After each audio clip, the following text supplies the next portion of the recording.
सम्राट अशोक जैसा स्टेटस जो भारत में किसी का है ही नहीं, नंबर 1 का स्टेटस।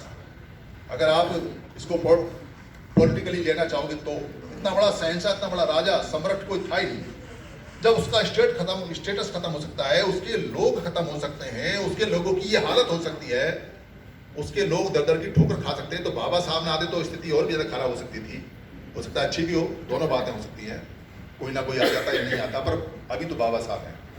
तो बाबा साहब ने थोड़ा सा हमें उठाया, वरना स्थिति कहाँ थी। तो सम्राट अशोक के वंशजों का जब ये हालत है, तो अभी तो हम सम्राट अशोक के स्टेटस के 1% भी नहीं है।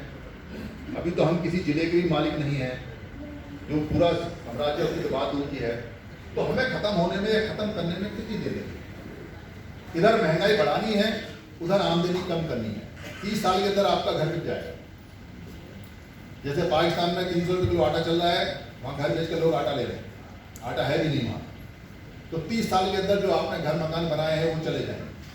बेटा बेटी को जो आप पढ़ाओगे तो प्राइवेट में नौकरी करवाओगे तो 2 करोड़ में पढ़ के आएगा और 20,000 की नौकरी मिलेगी, वो भी 12 घंटे की मिलेगी, वो कुछ नहीं कर सकता, मरेगा वो डिप्रेशन में। आपका तो कोई इंस्टीट्यूट है नहीं, वरना आपको मिलने वाला है।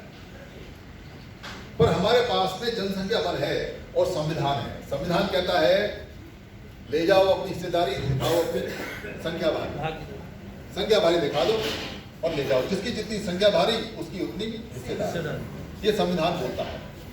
तो ये संख्या बल हमारे पास है, पर संख्या बल बिखरा हुआ है। इस संख्या बल को जो बिखेर रहे हैं लोग, वो ना तो धर्म जानते हैं, ना वो राजनीति जानते हैं, और संगठनों को जानते ही नहीं है। वो सिर्फ एक शब्द जानते हैं, संगठन, चंदा, पद, पोस्ट, मंच, माला, माइक और प्रधानमंत्री की कुर्सी।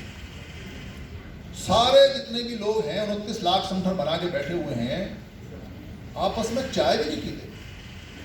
ना तो धर्म के लोग पीते, जितने भी धार्मिक लोग हैं, नाम धार्मिक लोग हैं, चीवर पहने हुए उन्होंने, पर उनका संग लग रहा है। पता नहीं कौन सा बुद्ध पढ़ के आए हैं, कौन सा संग पढ़ के आए हैं, हमें समझ में नहीं आता।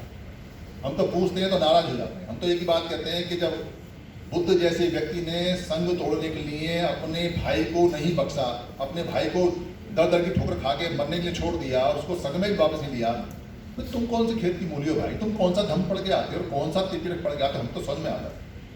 इतने सारे संघ बना दिए, धर्म के टुकड़े कर दिए, और ऊपर से बात बुद्ध की करते हुए, बुद्ध की बात करना ही बंद करो, तुम्हारी बस की नहीं है बुद्ध की बात, छोड़ दो बुद्ध की बात। उनको बुरा लगता है, लगे तो लग जाए, पर हम तो क्या है। फिर हम पूछते हैं, जो सामाजिक संगठन है बाम सेफ है, वो कहती है जोड़ो। हम कहते हैं हाँ जोड़ो, अच्छी बात है, पर हम उनसे पूछते हैं ये 40 टुकड़े कैसे हो? ये जोड़ते जोड़ते तुमने तोड़ने का काम कैसे सीख लिया? तुम जोड़ने आए थे और तुमने तोड़ने का काम सीख लिया। हर साल तुम्हारे टुकड़े हो जाते हैं, हर साल तुम्हारे टुकड़े हो जाते हैं, हर साल तुम्हारे टुकड़े हो जाते हैं, पर वो नाराज हो जाते हैं। वो कहते हैं जी संगठनों को ऐसे बोले वैसे बोले। अरे भाई, बच्चे मरने को तैयार हैं, सवाल भी ना पूछे। तुम तो कहते हो कि प्रधानमंत्री जवाब नहीं देते, तुम तो कहते हो कि पार्लियामेंट वाले जवाब नहीं देते, और तुम खुद जवाब नहीं देते। भाई तुम्हारा क्या है? जो हमारा समता सैनिक दल बाबा साहब ने बनाया था, वो हर जिले में अलग चलता है, और उसकी तो छोड़ो, लड़कों ने अपने अलग दल बना लिए हैं। और हमारे जैसे लोग उनको कुछ कहते हैं तो कई शानदार लोग जो बड़े मार्मिक लोग हैं वो कहते हैं अरे नहीं, जो कर रहा है वो ठीक कर रहा है। अरे भाई, 29 लाख टुकड़े हैं, काम बेशक वो ठीक कर रहे हैं, पर वो अच्छा नहीं है, उससे हमारी जान नहीं बचने वाली है। वो इंडिविजुअल सेटिस्फेक्शन लिए तो बहुत बढ़िया है कि मैं कोई काम कर रहा हूँ बाबा साहब का, पर परिणाम नहीं आ रहे हैं, इसलिए वो काम घातक हो गया है हमारे लिए। अलग अलग टुकड़ों से आप काम बेशक अच्छा कर रहे हो, पर अलग अलग टुकड़ों से काम खराब हो रहा है, परिणाम नहीं आ रहे हैं। ये ठीक ऐसे है जैसे आप ये कहो कि भाई कोई बहुत बढ़िया कांच का गुलदस्ता है और आप उसका एक एक टुकड़ा लेके तोड़ के एक एक टुकड़ा लेके घूमते रहो कि हमारे कांच का टुकड़ा है, हम तो उसको रोज साफ करते हैं, रोज साफ करते हैं, रोज साफ करते हैं। पर रोज साफ करने से वो कांच का टुकड़ा गमला थोड़ी बन जाएगा। उसको चिपकाओ और उसको गमला बनाओ तो उसका इस्तेमाल है। तुम अपने कांच के टुकड़े को ले जाओ तो हाथ में और लगेगा, हाथ और काटेगा, उसका क्या फायदा होने वाला? ये बात समझ में नहीं आती। सरकारी कर्मचारियों के इतने सारे संगठन हैं, सरकारी कर्मचारियों के इतने संगठन हैं कि एक एक डिपार्टमेंट में 4-4 संगठन हैं। हम सरकारी कर्मचारी से पूछते हैं अरे भाई तुम इकट्ठे हो जाते तो ये सरकारी डिपार्टमेंट ही क्यों बसते हैं, बिकते? तुम अपने सरकारी डिपार्टमेंट को तो बिकने से बचा नहीं पाए और तुमने तो टुकड़े कर लिए। तुम कौन से बाबा साहब को मानते हो, हमें तो समझ में आता नहीं। और पूछते तो नाराज जाते हैं, आप ऐसी बात बोलते हो जी, समर संघ ऐसी बात करता है। भाई कौन सी बात करें, तुम बताओ कौन सी बात से हमारा फायदा होने वाला है? सबको कहा है कि आप इकट्ठे हो जाओ, आप इकट्ठे हो जाओ, आप इकट्ठे हो जाओ। कौन सी बुरी बात कहते हैं? इकट्ठे होने के लिए कौन सी दिक्कत आ रही है, कौन सी परेशानी आ रही है? तो वो परेशानी नहीं बताते, पर परेशानियां यहां लिखी हुई हैं। क्या परेशानी है? चंदा। चंदा एक ऐसी बीमारी है कि हम जो उनको पैसा देते हैं, वो पैसा देते हैं कि वो कुछ मूवमेंट चलाएंगे, पर पैसा देके हम भूल जाते हैं, हिसाब नहीं लेते। और ये हमारी गलती है, उनकी गलती नहीं है। क्योंकि अगर हिसाब नहीं लेंगे तो वो पैसे को इधर उधर खर्च करेंगे अपने प्राइवेट काम में, फिर उनको बीमारी लग जाती है। फिर वो अपने लिए गाड़ी लेते हैं, बंगला लेते हैं, घर लेते हैं, मोबाइल लेते हैं, टेलीफोन लेते हैं, हवाई जहाज की यात्रा करते हैं, पार्क में घूमते हैं, बड़े बड़े होटल में जाते हैं, विदेशों में जाते हैं, उसी चंदे से। और चंदे का हिसाब नहीं देते। और ये सारे संगठन करते हैं। और जब संगठन टूटता है तो फिर वो अलग अलग चंदा लेना शुरू कर देते हैं। पर हम ये नहीं पूछते उनसे पहले वाले संगठन में क्या दिक्कत थी जो टूटा। उनके पद और पोस्ट, जो पद और पोस्ट है वो नहीं छोड़ना चाहते। ये बीमारी उनके अंदर, उनको प्रधान बने रहना है। इसलिए जब दो प्रधानों में झगड़ा होता है तो दोनों टूट कर अलग अलग प्रधान बन जाते हैं। और हमारी गलती ये है कि हम कभी नहीं पूछते उनसे कि भाई तुम टूटे क्यों और तुम दो प्रधान करके करोगे क्या। तुमको सबको इकट्ठा होना चाहिए। ये उनकी समस्याएं हैं, जो समस्याएं संघ ने सारी स्टडी करी और बताया। इसलिए संघ ये कहता है चंदा देंगे जब इकट्ठे होके आओगे तब, वरना चंदा नहीं देना बिल्कुल।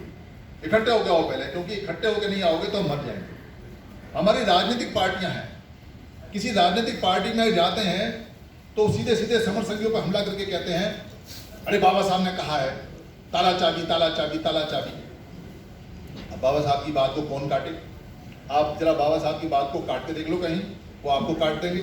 पर बाबा साहब ने कोई बात गलत भी नहीं कही है जो उनकी बात काटी जाए। तो हम कहते ठीक है भाई, राजनीति से ताला चाबी खुलता है, मना कौन कर रहा है, पर ये तो बताओ कौन से ताले से कौन सी चाबी खोलनी है? ये इतने सारे ताले आ गए, इतनी सारी चाबियां आ गई, भाई हम पागल हैं या तुम पागल हो? तो पहले इन सबका एक ताला तो बना लो और इन सब की एक चाबी लेके आओ, तभी तो खोलोगे। तुम्हारी संख्या 15% सारी, अगर तुम सारे भी इकट्ठे हो जाओगे, सारे ताले चाबी भी इकट्ठे कर लोगे तो 15% हो। तुम 15% का ताला बना लो पहले, फिर सबको इकट्ठा करो, फिर चाबी बना लो, और फिर ताला भी खोलोगे तो 15% की वोट मिलेगा तुम्हें। तो तुम्हें औरों के पास भी जाना पड़ेगा, फिर तुम्हें औरों के ताले चाबी ढूंढने पड़ेंगे। तो तुम्हें संघ में जाना पड़ेगा, क्योंकि अल्टीमेटली तुम इकट्ठा करना चाहते हो। और फिर तुम ताला चाबी लेके उसके मालिक बन जाते हो। तुम पब्लिक की सुनते नहीं हो, फिर जो तुम्हारे मन में आए तुम वो फैसला करते हो, और फिर जो तुम फैसला करते हो वो हमारे लिए उल्टा पड़ता है, और तुम फिर अलग अलग हो जाते हो। तो हम किसको रोकें, किसको टोकें? तो संघ कहता है कि संघ राजनीति में कभी नहीं जाएगा, पर संघ ही जा सकता है। संघी जो चाहे जहां चाहे वहां राजनीति में आसानी से जा सकता है। ये सारी बातें वो बातें हैं जो प्राचीन हैं, जो पहले चलती थी। बुद्ध अपने जीवन में कभी भी किसी राजा के पैरों में नहीं झुके। राजा बैठते थे उनके पास आके। संघ के पास राजा आते हैं, राज करने वाले लोग आते हैं, पॉलिसी बनाने वाले लोग आते हैं। संघ नहीं जाता उनके पास में कभी, क्योंकि संघ ये कहता है ना खाता ना भाई, और जो संघ कहते वो सही। ये संघ की ताकत है। संघ जो डिसीजन करता है ना वो गलत होता है ना सही होता है, वो हमेशा सर्वोत्तम होता है, संघ के हित में होता है, सर्वोत्तम होता है और सार्वजनीन होता है।